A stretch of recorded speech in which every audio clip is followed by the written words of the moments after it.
General জিয়ার হত্যাকাণ্ডের কিন্তু কোনো বিচার হয়নি। বিচারটা হয়েছে একটা মিউটিনি। ভারতে গিয়ে দুইটা নাম উনি ব্যবহার করতেন। ওখানে কাগজপত্র তৈরি করে, পাসপোর্ট তৈরি করে উনি কিন্তু অনেক দেশ ঘুরে বেরিয়েছেন। 1996 সালে আওয়ামী লীগ আসার পরে মেজর মোজাফফর বাংলাদেশে এসেছিলেন। 1981 সালের 30 মে ভোরের আলো ফোটার আগেই চট্টগ্রামের সার্কিট হাউসে হত্যার শিকার হলেন বিএনপির প্রতিষ্ঠাতা ও তখনকার রাষ্ট্রপতি জিয়াউর রহমান। রহস্যময় সে হত্যাকাণ্ডের কেটে গেছে ৪৫ বছর। সেনা আইনে খুনিদের কারো কারো হয়েছে বিচার, কিন্তু সবার চোখ ফাঁকি দিয়ে পলাতক থাকা মেজর মোজাফফর হোসেন 4 দশক পর ধরা পড়লেন ঢাকায়। রহস্য মানব মোজাফফর এতদিন কোথায় ছিলেন, খুনের সঙ্গে তার সংশ্লিষ্টতা কি, আর কারা ছিলেন বর্বর এই হত্যাকাণ্ডের নেপথ্যে, এসব নিয়ে দেশবাসীর কৌতূহল যেন কাটছেই না। বিভিন্ন তথ্য উপাত্ত বলছে জিয়াউর রহমানকে হত্যার পর পালিয়ে ভারত যান মোজাফফর। বাংলাদেশ ডিফেন্স জার্নালের সম্পাদক আবু রুশদ মনে করেন, ছদ্মনামে বিভিন্ন কাগজপত্র বানিয়ে নানা সময় ভ্রমণও করেছেন বেশ কিছু দেশ।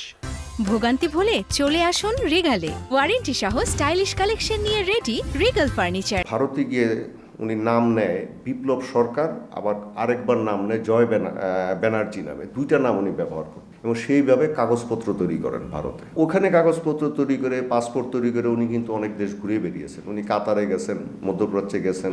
তারপরে জেনারেল আমাদের যে মইনুল হোসেন চৌধুরী ছিলেন, বীর বিক্রম, উনি যখন থাইল্যান্ডের রাষ্ট্রদূত ছিলেন, উনি যে ওনার বই লিখে গেছেন, উনি ওখানে বলছেন যে এই মেজর মোজাফফর এবং মেজর খালেদ তার সাথে দেখা করতে এসেছিলেন, যা উনি কিন্তু পরে বেগম খালেদা জিয়াকে অবহিত করেছিলেন।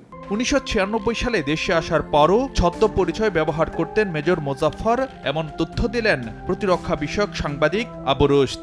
আমি জানতে পেরেছিলাম যে 1996 সালে আওয়ামী লীগ আসার পরে মেজর মোজাফফর বাংলাদেশে এসেছিলেন। হ্যাঁ, এবং বাংলাদেশেও উনি বিভিন্ন নাম ব্যবহার করতেন, বিভিন্ন কাগজপত্র তৈরি করেছিলেন। এরপরে আবার বিএনপি আসার আগে উনি চলে যান। এখন আবার যখন 2009 সালে আওয়ামী লীগ এসছে, তারপরে উনি এসে বাংলাদেশে থাকা শুরু করেছেন। এখন বাংলাদেশে উনি বিভিন্ন নাম হয়তো ব্যবহার করেছেন, বিভিন্ন জায়গায় থেকেছেন। বিশ্লেষকরা বলছেন, 81 সালে যে বিচার হয়েছিল তা মূলত সেনা বিদ্রোহের সাজা, আর সামরিক আদালতে সেই বিচার হওয়ায় সেসব তথ্য আর জনসম্মুখে আসেনি। তাই জিয়াউর রহমান হত্যার বিচার চেয়ে বেসামরিক আদালতে নতুন মামলার সুযোগ রয়েছে বলে মনে করেন অনেক বিশ্লেষক। জেনারেল জিয়ার হত্যাকাণ্ডের কিন্তু কোনো বিচার হয়নি। বিচারটা হয়েছে একটা মিউটিনি বা বিদ্রোহের। এখন আপনার যখন এটা বিদ্রোহের বিচার হয়, তখন এটা সেনাবাহিনীর অভ্যন্তরীণ বিষয় হয়, সামরিক আইনের বিষয় হয়। সুতরাং ওইখানে কে কী করেছে বিষয়গুলো সেনাবাহিনী হয়তো এই কারণে জানায়নি। এটাকে যদি আপনি আবারও মিউটিনি হিসাবে বিচার করেন, তাহলে এটা ওই গণ্ডির মধ্যেই থাকবে। কিন্তু কেউ যদি এটার ব্যাপারে হত্যা মামলা দায়ের করে, তাহলে জিনিসটা আপনার বৃহত্তরভাবে এটা তদন্ত করার একটা সুযোগ দাঁড়াবে। জিয়াউর রহমান তো হত্যাকাণ্ড এবং মিউটিনি দুইটা এখানে। তো হত্যাকাণ্ডের অপরাধ কনকারেন্ট জুরিসডিকশন আছে, দুই দিকেই বিচার হতে পারে। একটা হলো সিভিল কোর্ট আর একটা হলো মিলিটারি কোর্ট।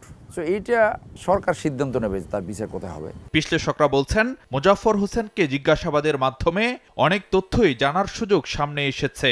তবে ইতিহাসের নির্মোহ বিশ্লেষণের জন্য প্রাপ্ত তথ্য অন্যান্য দলিলাদি ও সংশ্লিষ্টদের মাধ্যমে যাচাই করতে হবে। ফারুক ভিয়া, রবিন, সময় সংবাদ, ঢাকা।